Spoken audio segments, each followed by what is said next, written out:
Phones are switched off now.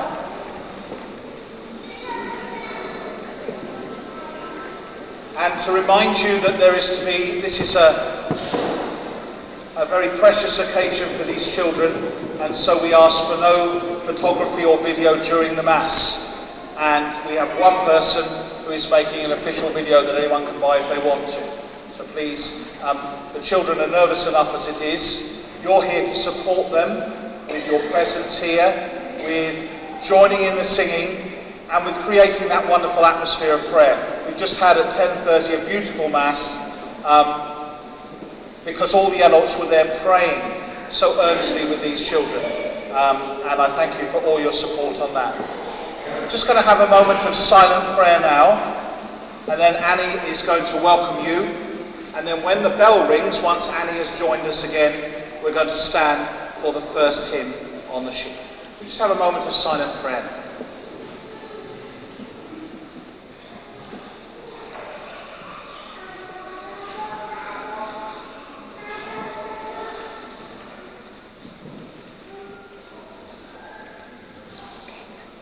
On behalf of the parish community of St. John's, I welcome all the family and friends of those who are going to receive Holy Communion for the first time today.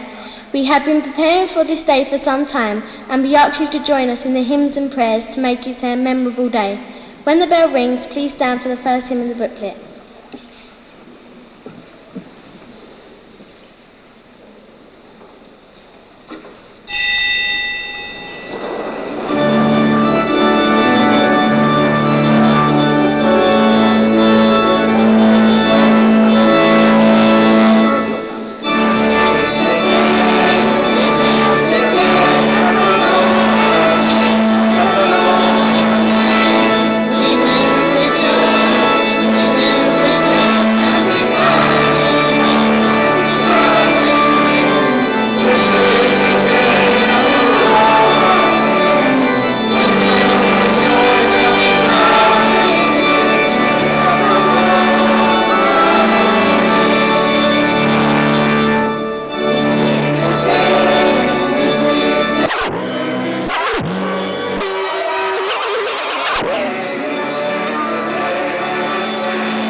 Dear parents and godparents, when we were baptised, you were given a lighted candle from the Easter candle, just like this one here in this stand.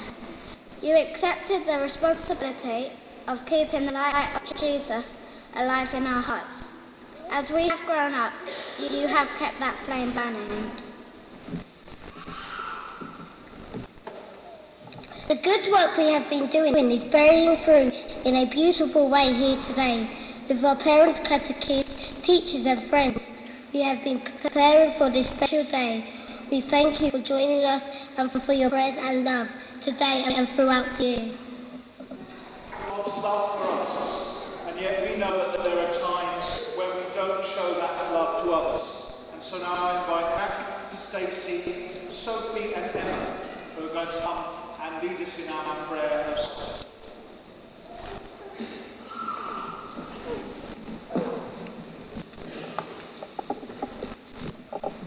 Jesus asked us to show love. Sometimes we don't show love. Sometimes we forget how much God loves us. We make people unhappy. We don't share and we fight. Lord Jesus, you call us as a family to share a meal at this table of love. Lord, have mercy. Christ Jesus, you feed us with your very life in the form of bread and wine. Christ, have mercy. Lord Jesus, give us your love so that we can love others. Lord, have mercy. Lord, have mercy. May our Lord have mercy on us.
The Lord be with you.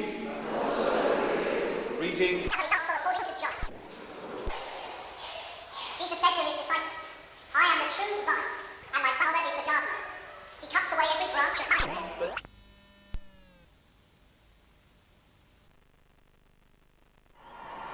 This was the moment they'd all been waiting for. The kiss that said it all. Prince William and his bride, the new Duke and Duchess of Cambridge, sent the crowds into a frenzy as they sealed their marriage with a very public show of love. 1 million people had converged on Buckingham Palace to share their happiness. 2 billion people were watching around the world. It was a day that brought a smile to everyone's face.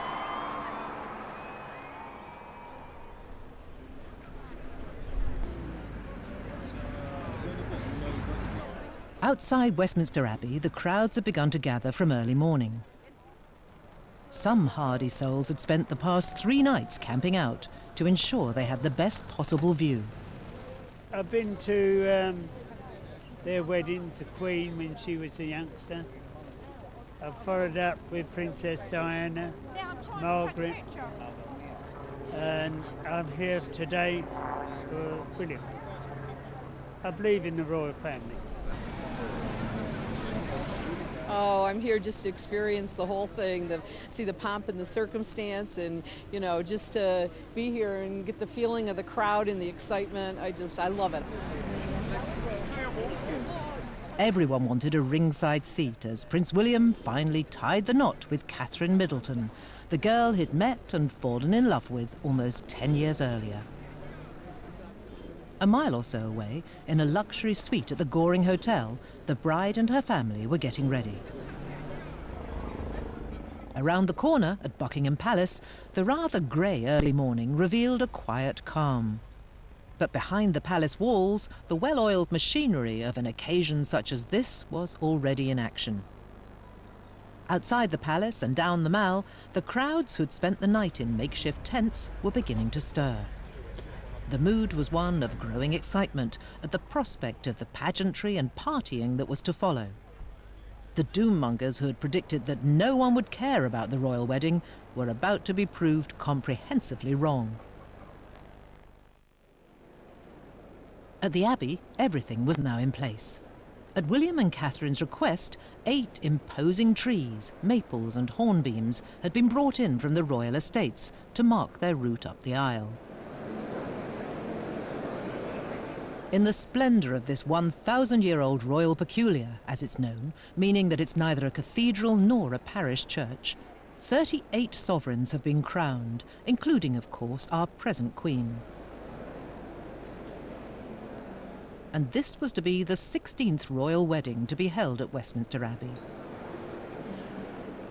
The Queen herself was married here, as was her mother and her sister Margaret. By 9 o'clock, the first of the 1,900 guests had begun to arrive. With roads around the whole area sealed off, they'd been asked to allow plenty of time to get to the Abbey. And this was certainly an occasion that no one wanted to miss. All of them felt privileged to be there to witness a moment in history, the marriage of our future king to a girl who'll one day be Queen Consort.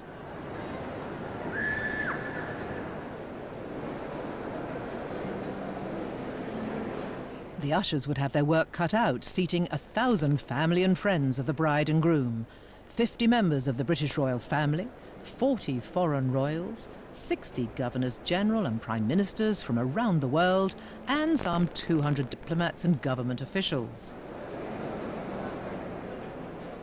80 representatives from Prince William's charities were also amongst those invited to the society event of the decade.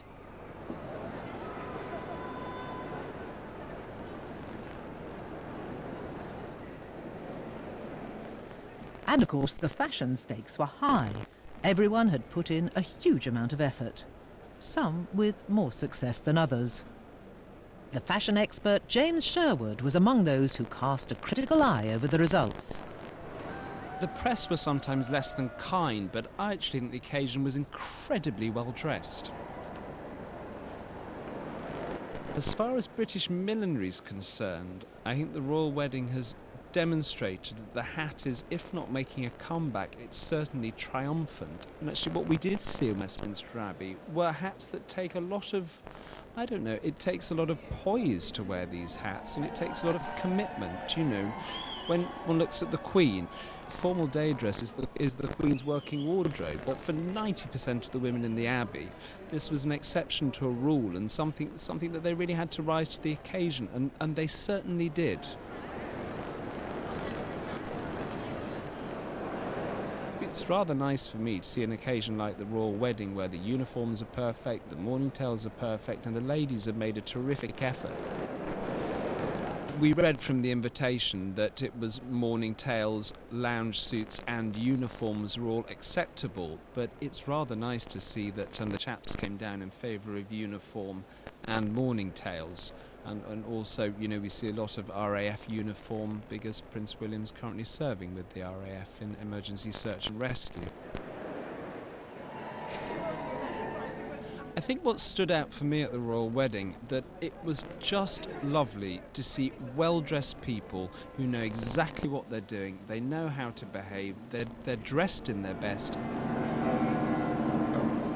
And you can see waving the Dowager Duchess of Devonshire, Deborah Mitford, the last of the Mitford sisters, with her daughter-in-law, the present Duchess of Devonshire. I always love to see the dowagers because they're almost like galleons sailing forth in the Abbey. It's heaven for me to see, you know, all the pearl chokers with the amethyst clasps and all the classic British family jewels coming out, and see the chaps make the best of themselves too, because I defy any woman to say that a man doesn't look very handsome in a morning coat, especially if it's cut by Savile Row. Prince Harry's beau, Chelsea Davy, from Cape Town, looking terribly Cape Town, in a sort of Alberta Ferretti cocktail dress, which is almost off the shoulder. Almost as acceptable. Off the shoulder is absolutely not, particularly for Westminster Abbey. She's wearing quite a dinky little, it's almost like a button of a hat, designed by Victoria Grant, who I believe is also a favourite of the Duchess of Cambridge.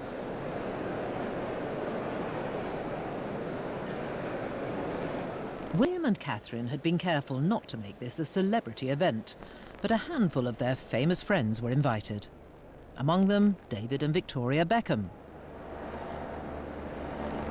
I think David Beckham's made many a heart swoon as he walked up the Abbey with the new hairstyle, the Elvis, the quiff.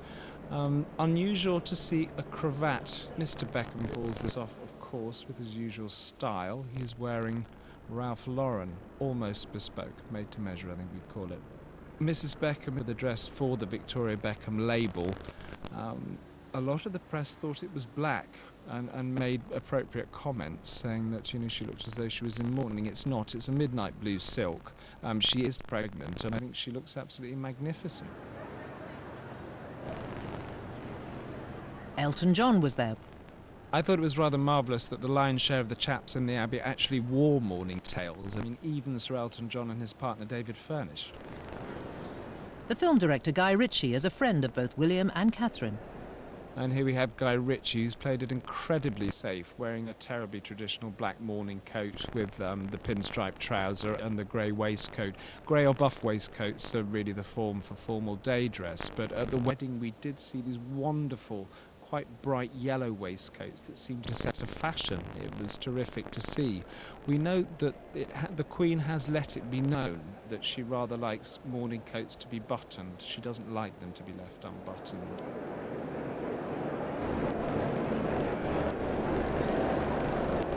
Tara Palmer-Tompkinson, an old family friend, seemed intent on making quite a fashion statement. And the socialite Tara Palmer-Tompkinson, this electric blue number that really is off the shoulder. And this sort of boat-shaped hat that points directly down on her nose is a very similar shape to Princess Eugenie's, and both designed by Philip Tracy. In fact, one would go so far as to say that Philip Tracy probably had a patent on the entire wedding. Ben Fogle, the TV presenter and adventurer, made a documentary with William in Africa and has since become a friend.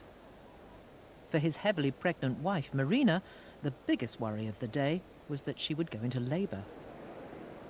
Ben Fogle, the television presenter, a very popular sight in the Abbey. I do love that sort of crazy public school hair. Other nationalities would think it looked a bit sloppy, but actually to the Brits that's perfectly pucker.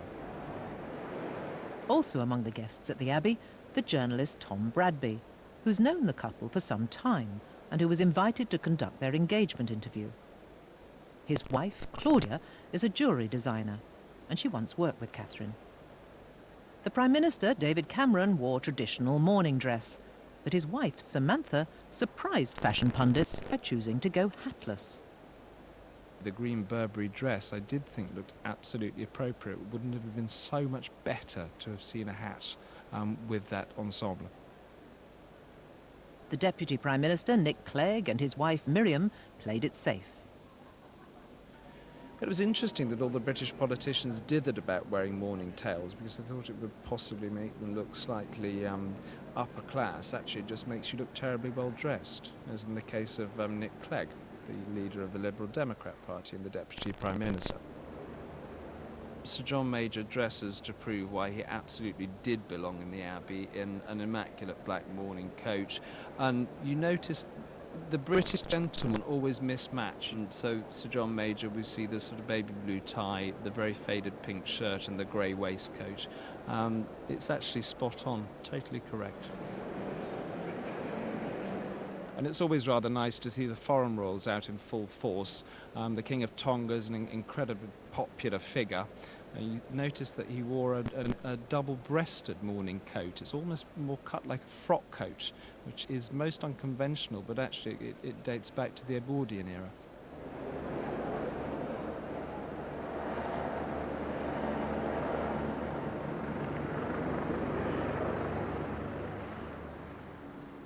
The last great occasion to be held in the Abbey was the funeral of the Queen Mother in 2002. And 5 years earlier, the Abbey had been the venue for one of the most traumatic events in Prince William's life, the funeral of his mother, Diana, Princess of Wales. But now his friends, colleagues and family were gathering for a day that signalled a new and bright chapter in William's life. But a day when, no doubt, his mother's absence would be felt more poignantly than ever. Grand royal occasions like this are timed to the minute, and at 10:10, the crowds outside Clarence House knew that William was about to set out on his final journey as a single man.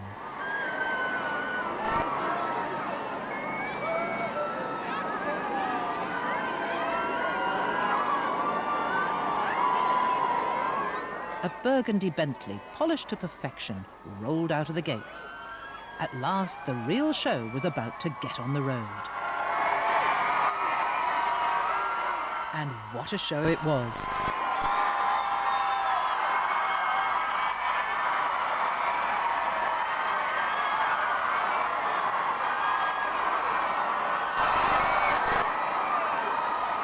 Prince William looked distinguished in the famous red uniform of the Irish Guards, of which he's an honorary colonel.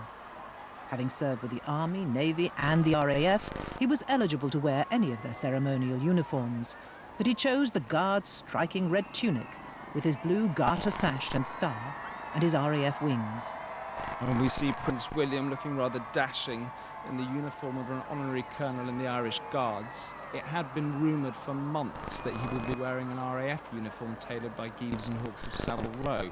This would have been in keeping because his great-grandfather, the late King George VI, wore RAF uniform and had permission from George V to wear it because it's not the uniform of the senior service. Prince Harry, his best man, looked equally dashing in the uniform of a captain of the Household Cavalry, Blues and Royals. Prince Harry, tailored by Dijon Skinner, is wearing the uniform of the Blues and Royals. He and his brother were painted for a National Portrait Gallery piece 2 years ago wearing the uniform of the Blues and Royals, so it was rumoured that both of the chaps would wear the same uniform. I think it's rather wise that Prince William chose instead to wear the Irish Guards.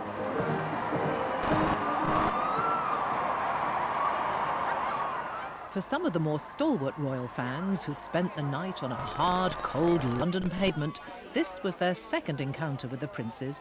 A handful had been able to chat with them the night before, when William and Harry had suddenly come out of Clarence House to thank the crowds for their support and good wishes.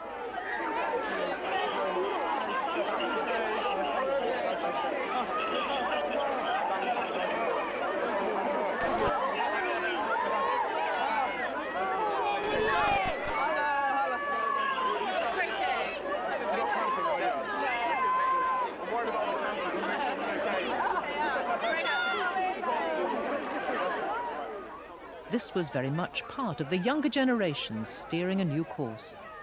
Later it was revealed that Harry and William had made the decision on a whim and caught their press office by surprise. Now, as he made his way to the Abbey, to a crescendo of cheers, William might well have been feeling more than the few nerves he'd admitted to the night before. "All I have to do is get my lines right," he'd told the crowds. An obvious reference to his parents' own wedding, when they'd both fluffed their lines.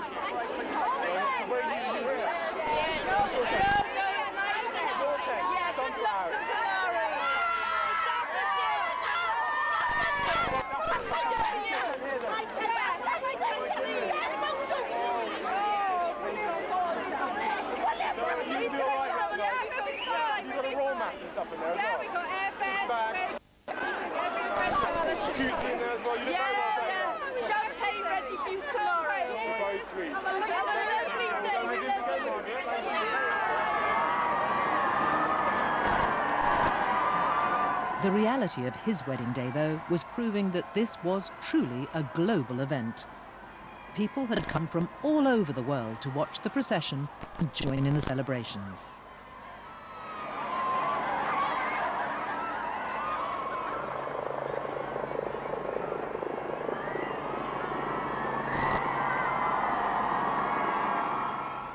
As the princes approached Horse Guards, the band of the Coldstream Guards salute.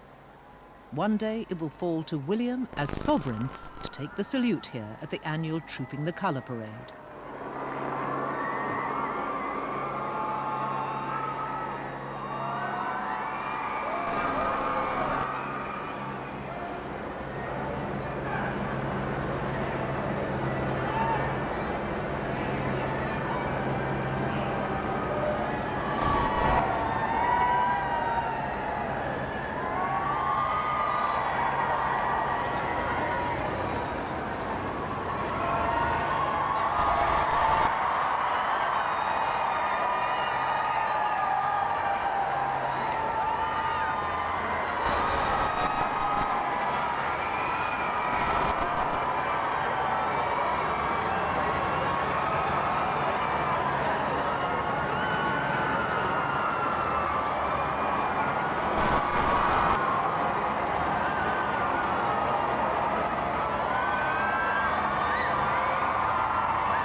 As the Princess of Wales once told me, the prospect of being king was something her son viewed as a great burden when he was young.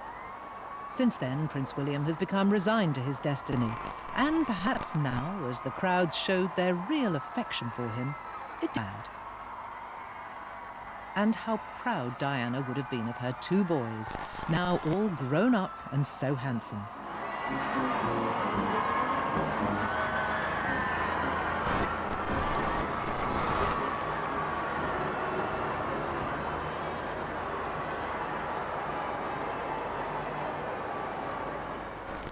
As they approached the Abbey, the bells rang out, and the crowds who'd been waiting patiently got their first look at the man of the moment.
Both William and Harry seemed a little overwhelmed by it all, wringing their hands as the nerves began to jangle.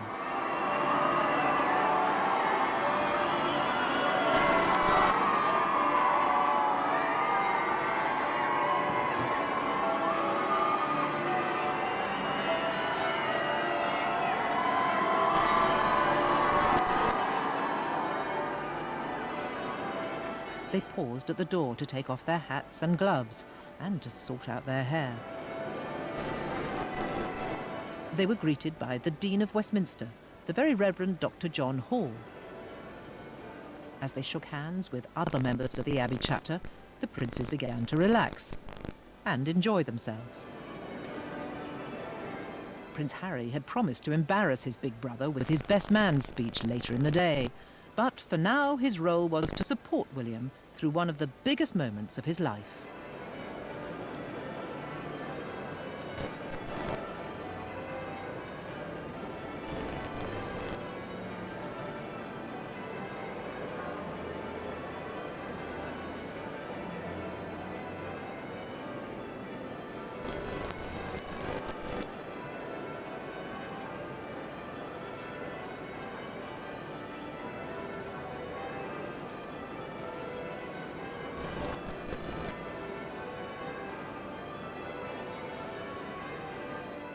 After a few last words of advice from the Dean, William and Harry began the long walk up the aisle, nodding greetings to the assembled guests as they went.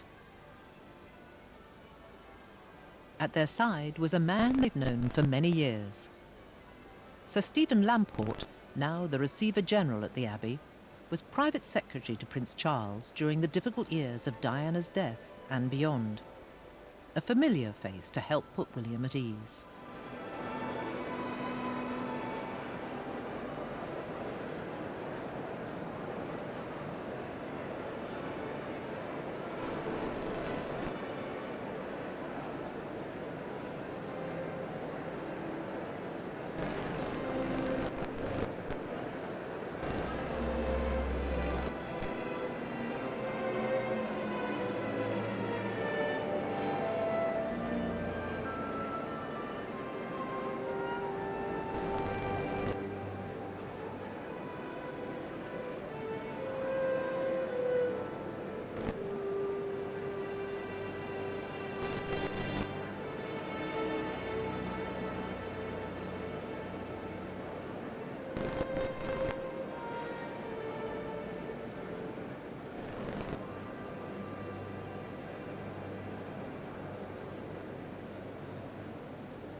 a kiss for his aunt, Diana's sister, Lady Sarah McCorquodale.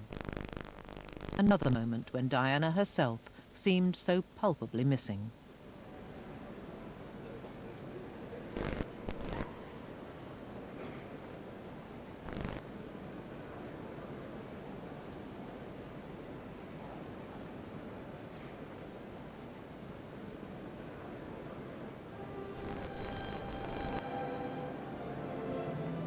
And he seemed reasonably relaxed as he exchanged a few words with some of his family and friends.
Next to arrive at the Abbey was the bride's mother, Carol Middleton.